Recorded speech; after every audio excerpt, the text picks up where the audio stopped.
you're both from the Kokatha region? I am. No. Derek, you Warringal? Yeah, Warringal and But sort of around Yeah. about the same region. Yeah. Yeah, I was born in Darwin and moved to Port Lincoln when I was a very young kid. That's where my dad's family's from. They're part of the Kokatha tribe, which is the west coast of South Australia. And I grew up playing for an all-Indigenous team called Mallee Park Footy Club, which was great to be a part of. A lot of family history there. And if you want to win a flag in the country and play in that area, you play for Mallee Park.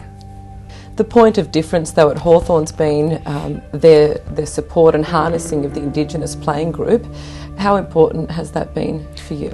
Yeah, very, very important. We now have 7 players on the list, Indigenous players, and from all over Australia, from Northern Territory to Western Australia to outback South Australia.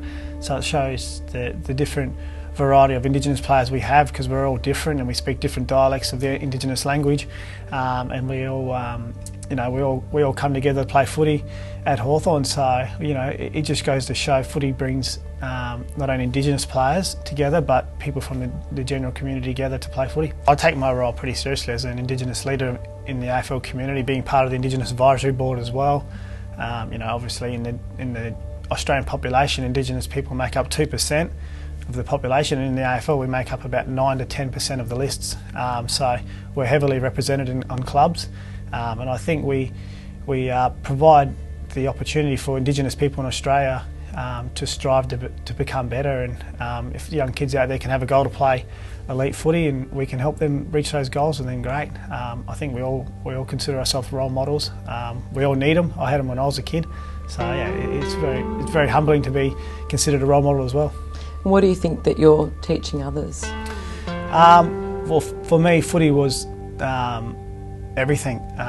It was my dream and my goal to chase it. So if I can teach that to the kids, that if you have dreams and goals, you can achieve them, and that's hopefully I can pass that down to the younger kids out there. Are they the kind of conversations you have, like just in terms of adjusting to the club? And is it important to have someone like Sean to be able to talk to him and talk you through those? Yeah, I mean, like Sean said before, it's good when you have them older players there to talk to, and I mean, yeah, so he's been enormous. I mean, if I have had any troubles with anything off field and that kind of stuff, and it's just someone there to talk to. So you've been playing since you were 11, and I read that you're also really into the whole, you just love team sports. Yeah. So you must love being part of this group then. Yeah, no, it's been good. I mean, I've been playing football for the same club as Sean, Mallee Park Football Club, since I was about 11 years old. So yeah, just been playing with my cousins and all that since I was a little kid. So being at Hawthorn, sort of, like you said, it's family club, and love it here so far. Having role models like Sean, Buddy Cyril, I mean, that must be so aspirational for you. Yeah, I sort of look at it as if, so I sort of watched Sean play when I was younger, and the connection that we have, sort of, he's from the same club as me, from the same hometown as me, and I just sort of look at it, if people from my hometown that can do those kind of things, surely I can do the same thing. So he doesn't really know about it. Yeah, he's been enormous in my footy career, so it's been good. How does it make you feel hearing that? Yeah, no, it's very humbling to see the young players look up to myself like that. Obviously, Derek was a young kid when I left there. Obviously, he went through exactly what I went through, that my brother went through as well, coming through, seeing players before them go through. But no, he's done pretty well so far. He's been able to, obviously in the system 3 or 4 years now, and hopefully he can get some games under his belt as well.